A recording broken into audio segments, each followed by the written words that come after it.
Suatu kali ada 2 orang bekerja di tempat bangunan. Dari Sunda, si Akang. Dari Jawa, si Mas.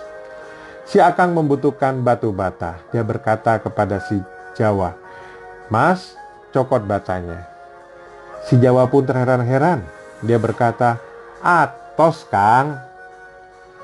Si Sunda menjadi kesal dan dia berkata lagi, "Cokot batanya, Mas." Dan akhirnya si Jawa pun marah, "Atos, Kang." Cerita singkat ini kelihatannya lucu. Ini karena perbedaan makna dari 2 bahasa yang beda budaya. Bagaimana dengan Alkitab? Alkitab ditulis oleh banyak orang, di mana mereka memiliki pendidikan yang berbeda dan latar budaya yang berbeda. Cara penyampaiannya pun berbeda. Namun Alkitab yang membahas tentang Tuhan yang roh itu dapat disampaikan dengan baik. Musa sebagai penulis pertama, dia mengetahui situasi bangsa Yahudi yang saat itu hidup dalam masa penjajahan bangsa Mesir. Selama 400 tahun, bangsa Yahudi hanya tahu makan, minum, kerja, tidur. Makan, minum, kerja, dan tidur. Kisah Para Rasul 7 ayat 22 berkata, "Dan Musa dididik dalam segala hikmat orang Mesir, dan ia berkuasa dalam perkataan dan perbuatannya." Musa perkasa dalam perkataan dan perbuatannya.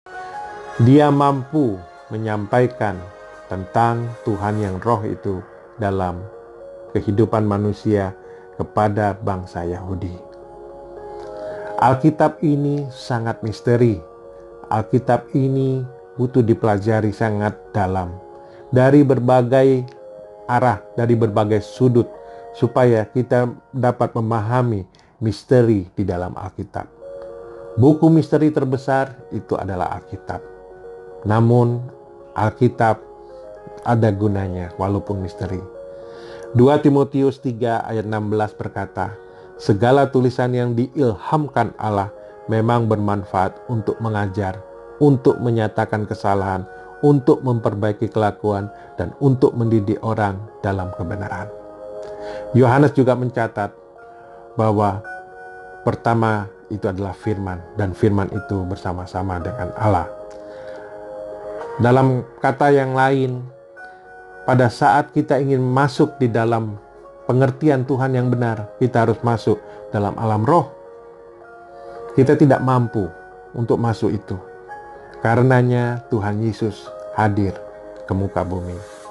Dia hadir menjadi manusia untuk menyatakan dirinya supaya kita bisa tahu dan mengenal Bapa itu. Dia adalah Bapa yang luar biasa yang mengasihi kita. Dia mau kita menjadi satu kembali dengan Bapa. Kalau Anda saat ini merasa kehidupan Anda penuh misteri, terimalah Yesus. Karena Yesus berkata, "Akulah jalan, kebenaran, dan hidup." Kalau Anda mau tahu jalan, kebenaran, dan hidup, terima Yesus. Kiranya video ini memberkati. Haleluya.